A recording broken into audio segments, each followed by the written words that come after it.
Alors Charlotte, où sommes-nous aujourd'hui? Au Café des Ministères, dans un bistrot du 7e arrondissement. On est à 2 pas de l'Assemblée nationale. Une fois qu'on connaît le Café des Ministères, on y revient parce qu'on a envie de déguster un de ces plats bistrotiers de cette carte courte mais de haut vol. Et je dis de haut vol parce que c'est important. J'espère que vous aimez le vol au vent, Laurent. Ah oui, moi j'aime beaucoup le vol au vent. Tant mieux. Et c'est C'est un des important pour fleurons la de la gastronomie française. C'est important. Très compliqué à réussir. Exactement, et vous êtes à une bonne adresse.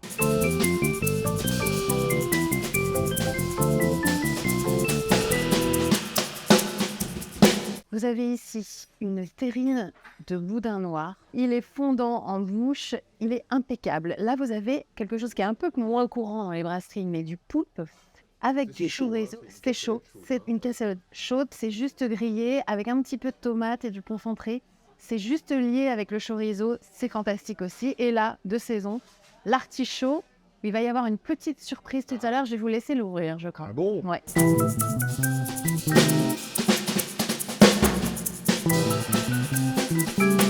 Alors, vous m'avez régalé, et moi, je vais vous frustrer. Parce que à 15 jours du Festival de Cannes, il y a une certitude, c'est que je ne peux vous parler de rien, réellement. C'est-à-dire que en ce moment, je passe mon temps dans les salles de cinéma, on voit des films qu'on nous montre, mais on nous les montre en disant, surtout, vous n'en parlez pas. Mais je peux vous dire, par exemple, pour vous faire saliver un peu, matin, j'ai vu le nouveau film de Wes Anderson. Ah, Wes Anderson, voilà. Vous voulez savoir comment il est ce film? oui. Eh bien, vous ne le saurez pas. Et cet après-midi, j'ai vu le nouveau film de la très, très talentueuse, quoique un peu inégale parfois, Valérie Donzelli, avec, ça je peux vous le dire quand même, Il y a quand même quelque chose. Virginie Efira dans le rôle de deux sœurs jumelles, Ah. jouent l'une et l'autre.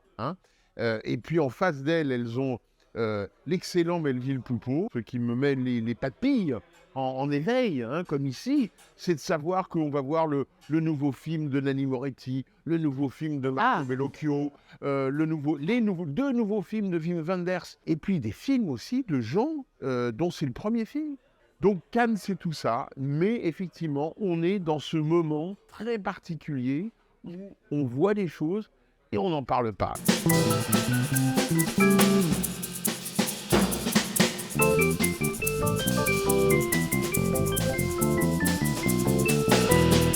Dites-moi un peu plus sur nos hôtes. C'est une histoire de couple. Roxane Ansal, sommelière, très pointue, très efficace au service, la force tranquille. Jean, derrière ses fourneaux, seul mais très efficace. Il est passé par le Louis XV à Monaco, chez Alain Ducasse. Il est aussi passé par les Crayères, époque Alain Ducasse. Il est passé chez La Durée. Il est passé aussi chez Hélène Darroze, où il a rencontré Roxane. Et ces deux-là ont ouvert le Café des Ministères en 2019 pour revenir à ce qu'ils aiment, c'est-à-dire quelque chose d'assez libre, parce qu'ils ont ouvert ça seuls, là où ils voulaient. Et franchement, c'est une réussite. Regardez. Oh là là. Ah là, voilà.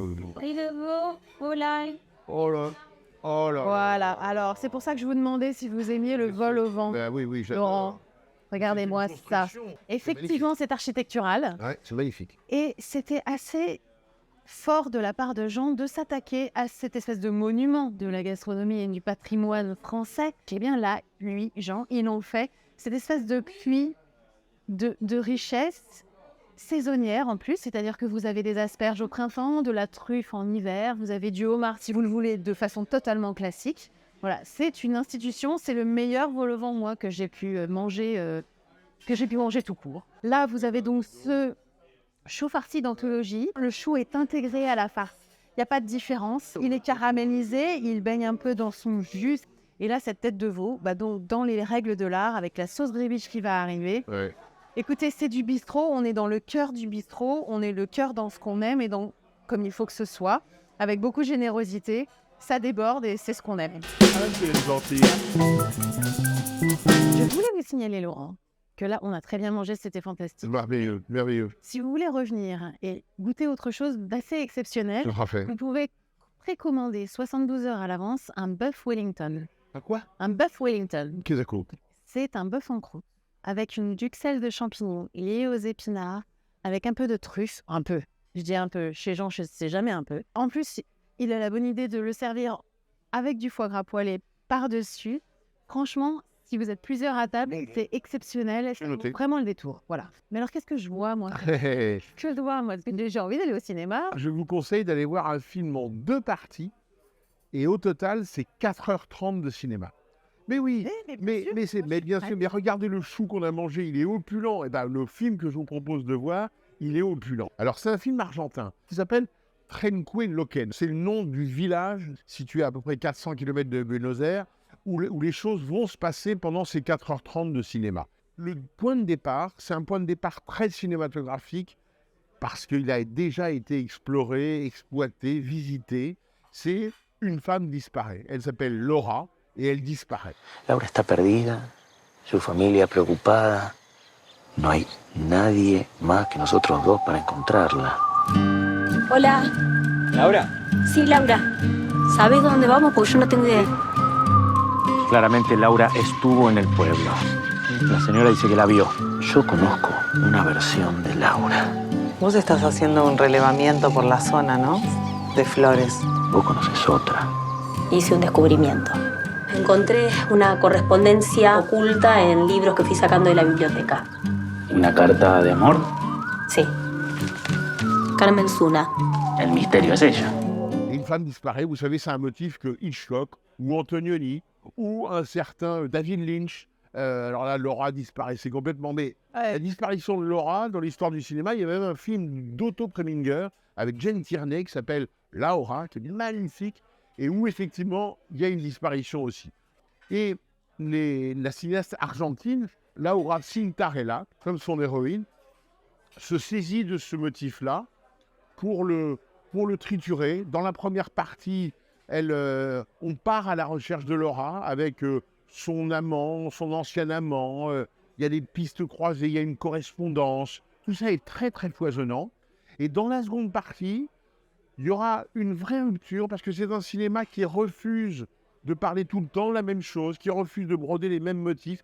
Il y a tout d'un coup, on dévie vers une sorte de cinéma fantastique parce que dans cette ville, il y a un lac et il y a une créature mystérieuse. Et le film va aller ailleurs, va nous emporter ailleurs pour passer à ce niveau-là. Laura est toujours là, mais la créature du lac joue un rôle très important aussi. Tiene que ver con la aparición en esta madrugada en nuestra ciudad. Si no es un humano, ¿qué sería? No sé, algo de tipo animal.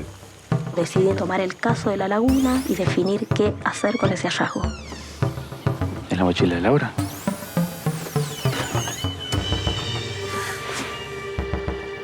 Laura. C'est absolument merveilleux, c'est pleinement cinématographique parce qu'il y a plein de façons de filmer, d'envisager les choses, de point de vue. C'est toujours étonnant, c'est toujours séduisant et vraiment, au bout de 4h30, si on suit les 2 parties en un seul tenant, mais on peut les scinder en 2, honnêtement, on a eu vraiment le sentiment, la perception que le cinéma, ça peut être ça. Donc je vous conseille franchement, d'aller voir Trenquelauquen cette semaine au cinéma sur grand écran. Voilà. Je m'attendais à tout sauf à ça. Parfait. Eh bien, j'aime vous surprendre. Oui, Oh, elle est belle. Qui a commandé un baba au rhum? Qui a fait ça? Qui a fait ça? Qui a fait ça? Voilà le baba au rhum. Ouais. Le baba au rhum de Gilles Marchal, boulanger-pâtissier excellent aussi, puisque Jean n'a pas de chambre pour lever la pâte, parce que sa cuisine est trop petite. Donc il prend ce excellent de Gilles Marchal, il le met à sa sauce avec sa crème fouettée incroyable et cerise sur le gâteau évidemment, comme dit Roxane. Je ne vois pas pourquoi on mettrait un mauvais rhum sur un bon baba. Eh bien, avec cette douceur, un pavé. Voilà, un pavé. Je vous ai apporté un pavé. Bah oui, c'est pas un pavé au chocolat. C'est un pavé, c'est un vrai bouquin, mais c'est extraordinaire. Ça paraît une fois par an, normal. Ça s'appelle l'annuel du cinéma, en l'occurrence 2023. C'est une Bible merveilleuse. C'est tous les films sortis en France en 2022. Ça fait 659 films. On n'a pas tout à fait idée, 659 000. Et ce qui est formidable, c'est que, à l'heure d'Internet, on se dit, mais on a la liste sur Internet. Bon. Oui, seulement là, la différence, c'est que pour chaque film, une page entière avec une vraie approche critique. On a le résumé du film et un très très bon résumé, c'est-à-dire un résumé qui part du début du film jusqu'à dire la fin du film. Voilà, c'est divulgaché, mais c'est très très utile quand même. Et on a une colonne entière de critiques du film, qui est publiée par une base de données qui s'appelle lesfichesducinéma.com. Et franchement, c'est un bonheur aussi de se promener, parce qu'on passe justement d'un film coréen à un film argentin, puis d'un film français, on revient sur un film américain. Ça donne toute l'ampleur, la mesure, la diversité du cinéma mondial, avec une incroyable richesse. Bon, Laurent, j'espère que ça vous a plu. Mais Je pense qu'on est au-delà, très bien. au-delà, Moi, c'est vraiment je reviendrai. l'un de mes restaurants forcément. préférés à Mais Paris. je vous comprends. Il faut venir pour goûter aussi toutes les autres choses qu'il y a à la carte et on ne dirait pas quoi. Mais vraiment, venez pour la côte de veau, pour la côte de bœuf, pour la brandade de morue, même si elle n'est pas dans les règles de l'art. Il y a un petit peu de pommes de terre. Je sais que ça vous chagrine, mais c'est comme ça. C'est pas faux. C'est pas vrai, mais c'est pas grave. Et aussi, venez pour prendre en dessert, enfin après le dessert, une petite liqueur de verveine. Oula. Absolument incroyable, d'une couleur presque fluorescente. C'est incroyable. La liqueur du Forêt. Vraiment, je vous dis que ça, vous finissez par ça et vous êtes vraiment... Je pense pas qu'on puisse être mieux. Allez au restaurant. Allez au cinéma.